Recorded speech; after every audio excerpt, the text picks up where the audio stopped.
इस वीडियो को देखें, इसे लाइक करें, इसे शेयर करें, इसे तमाम लोगों तक पहुंचाएं और आप अपने कमेंट से हमें Contact आगाह कीजिए ताकि हम मजीद अपने वीडियो 034682075551. में बेहतरी पैदा कर सकें। ये लॉ जो है एक्ट बना था 2016 में, 2016 में ये अमेंडमेंट आई थी इस लॉ में। अब मैं आपको इससे थोड़ा सा आगे लेके चलता हूँ कि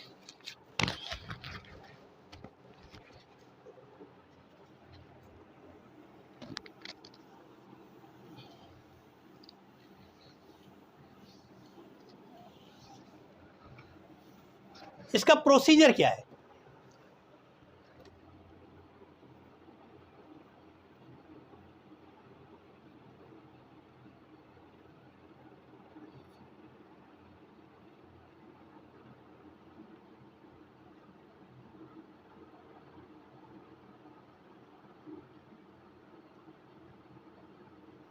procedure to file the complain.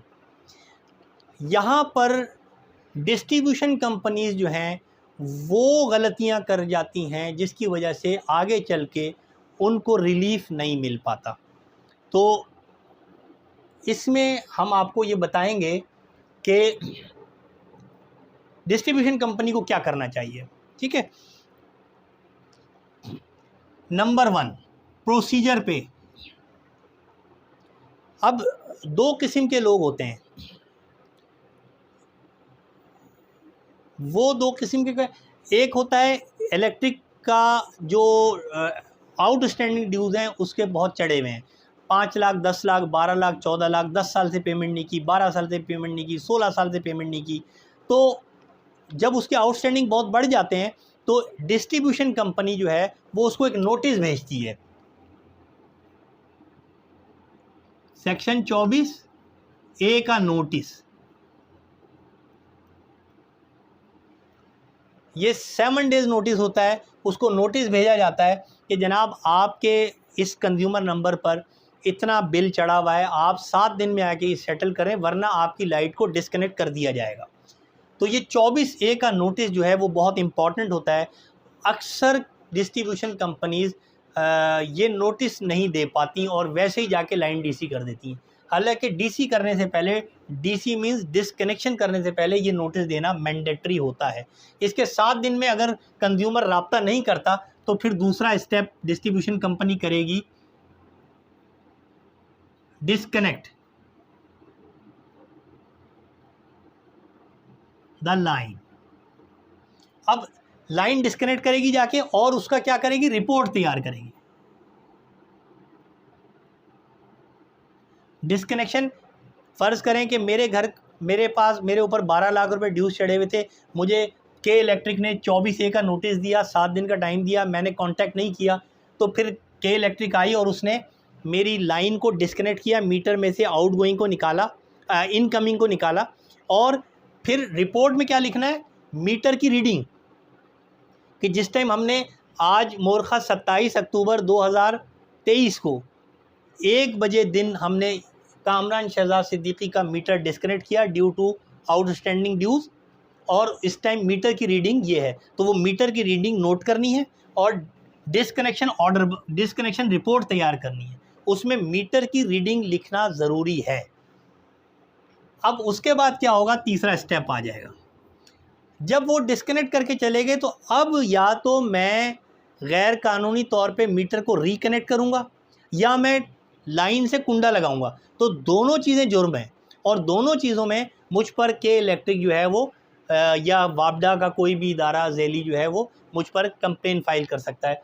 तो अब आपने उसके बाद मेरे जो डिस्कनेक्ट करके चले गए, अब आपने अपना जो भी आपका कैजुअल सर्वे है तो आपकी टीम आती है और आपने देखा कि जिसको हमने डिस्कनेक्ट किया था फलानी तारीख को 27/10/2023 को, तो वो आज हमने चेक किया दिसंबर की 5 तारीख को, तो हमने देखा कि लाइट जल रही है। अब लाइट या तो डायरेक्ट कुंडे से जल रही होगी या मैंने इलीगल मीटर को कनेक्ट कर दिया होगा, तो दोनों चीज़ें जुर्म है। ठीक है, रिपोर्ट आपके पास तैयार है। अब आपने क्या करना है, कलेक्ट पिक्टोरियल एविडेंस,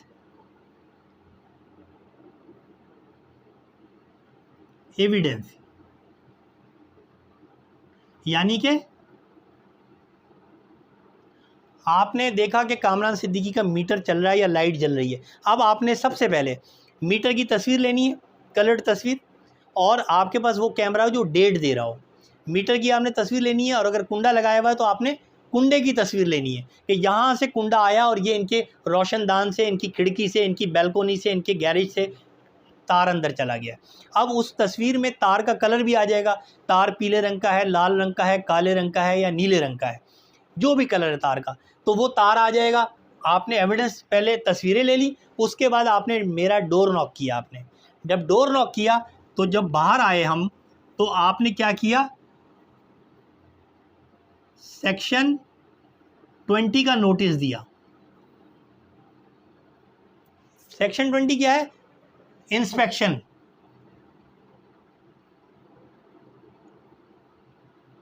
कि जनाब हमने आपके घर की इंस्पेक्शन करनी है।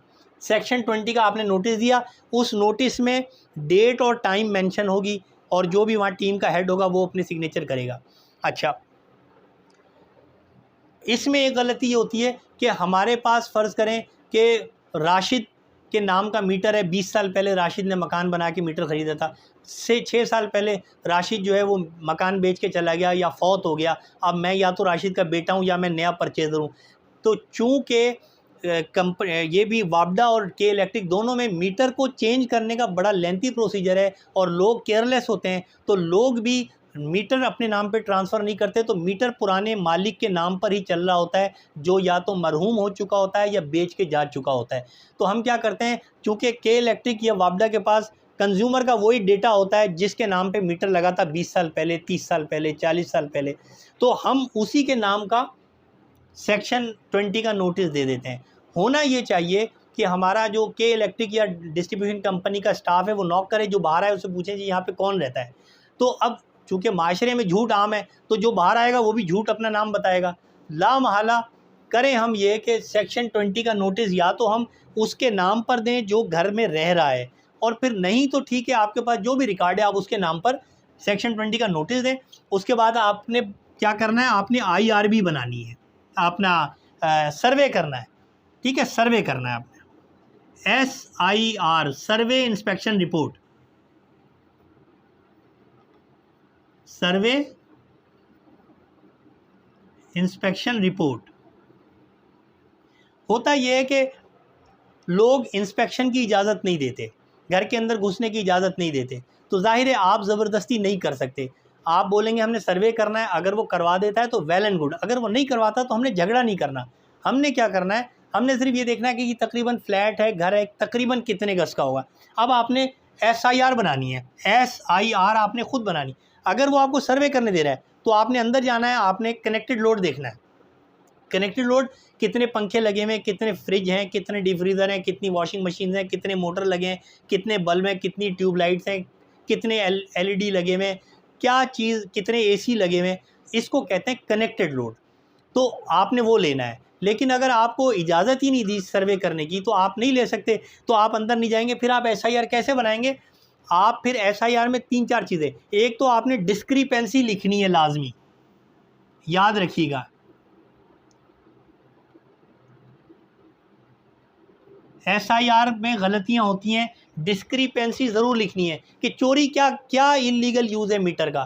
तार कुंडा लगा हुआ है या मीटर को इलीगल रिकनेक्ट कर दिया गया है, या कहीं और से तार आ रहा है, किसी साइड वाले घर के मीटर से तार आ रहा है, तो आपने डिस्क्रिपेंसी लिखनी है, वो वजह जिसकी वजह से वो कंज्यूमर इलीगल एनर्जी यूज़ कर रहा है। नंबर 2, आपको अगर इजाज़त दे दी है तो आपने कनेक्टेड लोड लिखना है और रनिंग।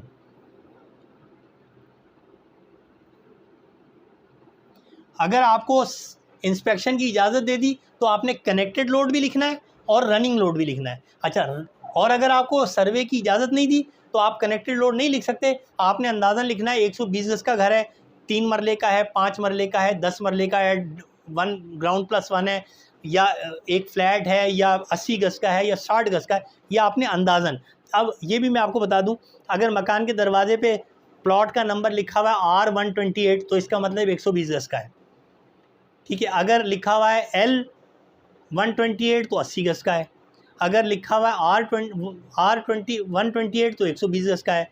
अगर लिखा हुआ है A128 तो इसका मतलब 240 गज का है। अगर लिखा हुआ है कि B128 तो 400 गज का है। अगर लिखा हुआ है C128 तो 600 गज का है। अगर लिखा हुआ है D128 तो 1000 गज का है। अगर लिखा हुआ है E28 तो इसका मतलब 1500 गज का घर है। अब इसी को आप मरले में शिफ्ट कर लें, यानी कि 400 गज एक कनाल हो गया, तो 240 गज तकरीबन 12 मरले हो गया। तो ये इस तरीके से आपको ये जो टीम जा रही है उसको ये चीज़ों का पता होना चाहिए। तो वो लिख दें, डिस्क्रिपेंसी लिखें, प्लॉट का एक अंदाज़न लिख दें कि इतने गज का प्लॉट ग्राउंड प्लस 1 बना हुआ है। फिर वो कनेक्टेड लोड नहीं लिख सकते, रनिंग लोड ले लेंगे टॉम टेस्टर से। वो तार पे लगाएंगे अपना टॉम टेस्टर, उस पर रनिंग लोड आ जाएगा, रनिंग लोड ले लें आप। ठीक है। उसके बाद आपने क्या करना है, थेफ्ट आर्टिकल,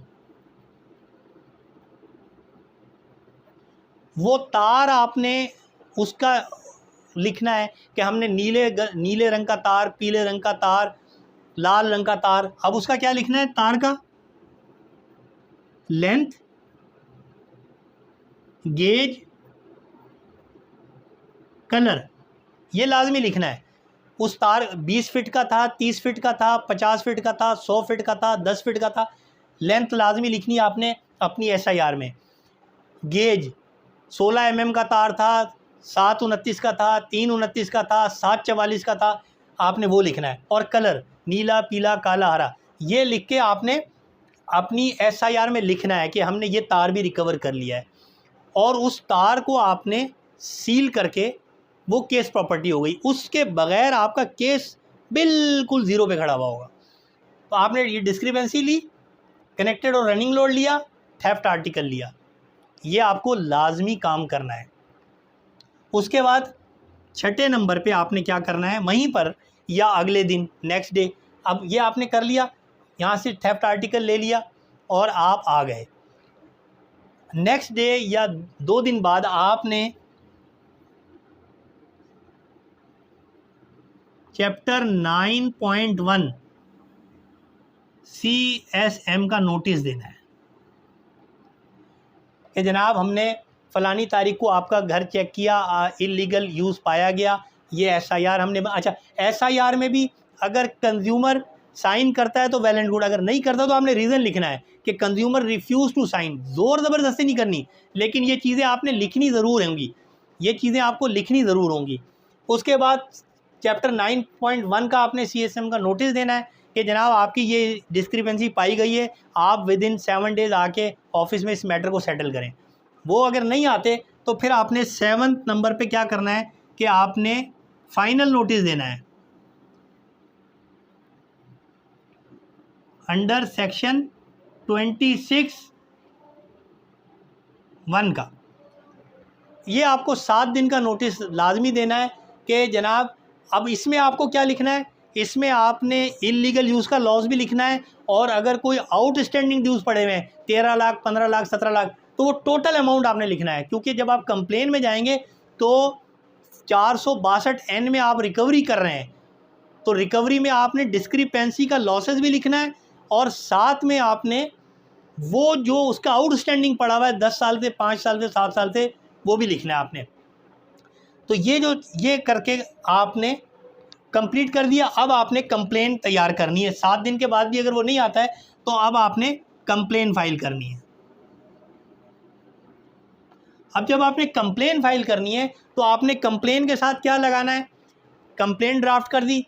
अच्छा, ये जो 7 डे नोटिस फाइनल नोटिस है, ये होगा यूज़र के नाम पर, जो बिजली यूज़ कर रहा था उसके नाम पे। मीटर जिसके नाम पे लगा हुआ था फिर हमने नहीं जाना, हमने जो यूज़ कर रहा है, जो किराएदार है या जो नया परचेज़र है या जो लीगल हेयर है, जो उस प्रॉपर्टी को मरहूम के मरने के बाद या प्रॉपर्टी ख़रीदने के बाद या किराए पे लेने के बाद या कब्ज़ा करने के बाद इस्तेमाल कर रहा है, तो हमने उसका नाम लिखना है और उसका नाम हमने कलेक्ट करना है, कहीं से भी पूछना है, किसी भी तरीके से पूछना है, और कंप्लेन हमने उसके नाम पे करनी है। अगर आपने कंप्लेन गलत आदमी के नाम पे कर दी, समन के बाद नोटिस होगा, पता चलेगा वो बंदा मरा हुआ है, आपको कंप्लेन वापस लेनी पड़ जाएगी। ठीक है। तो यूज़र के नाम पे आपने कंप्लेन फाइल करनी है। कंप्लेन में आपने क्या क्या लगाना है, कंप्लेन का ड्राफ्ट हो गया, उसके बाद कम से कम असिस्टेंट मैनेजर जो है 17 ग्रेड का अफसर या मैनेजर जो है वो 19 ग्रेड होता है, 18 ग्रेड होता है, वो कंप्लेनेंट बनेगा और उसके साथ वो अथॉरिटी लेटर लगाएगा जो कंपनी के सेक्रेटरी को मिला हुआ है, कंपनी ने दिया हुआ है, और सेक्रेटरी फिर आगे लीगल एडवाइज़र को अथॉरिटी लेटर, सब अथॉरिटी लेटर देता है, सब अटॉर्नी, यानी कंपनी का सेक्रेटरी अटॉर्नी है कंपनी का, फिर वो सब अटॉर्नी देगा लीगल एडवाइज़र या डायरेक्टर लीगल को, फिर वो अथॉरिटी लेटर देगा उस कंप्लेनेंट को कंप्लेंट फाइल करने के लिए। ये तीनों लेटर लगेंगे। उसके बाद 24A का नोटिस लगेगा, डिसकनेक्शन की रिपोर्ट लगेगी, ये डिसकनेक्शन की रिपोर्ट भी होगी और ऑर्डर भी होगा, यही ऑर्डर होगा कि जनाब फ़लानी तारीख को हमने इसको डिसकनेक्ट कर दिया है। फिर उसके बाद पिक्टोरियल एविडेंस की फ़ोटोज़ लगेंगी, सेक्शन 20 का नोटिस लगेगा, SIR की कॉपी लगेगी, चैप्टर 9(1) का नोटिस लगेगा, फाइनल नोटिस 26A का लगेगा, पिक्टोरियल एविडेंस लगेगी कि तस्वीर जो चोरी की हैं, वो तार जो हमने कलेक्ट किया है वो सील हुआ होगा, उसकी रिपोर्ट लगेगी और केस फाइल हो जाएगा। जब केस फाइल हो जाएगा तो ऑनरेबल कोर्ट पहली हियरिंग पर इन तमाम चीज़ों को देखने के बाद कंज्यूमर को नोटिस समन करती है।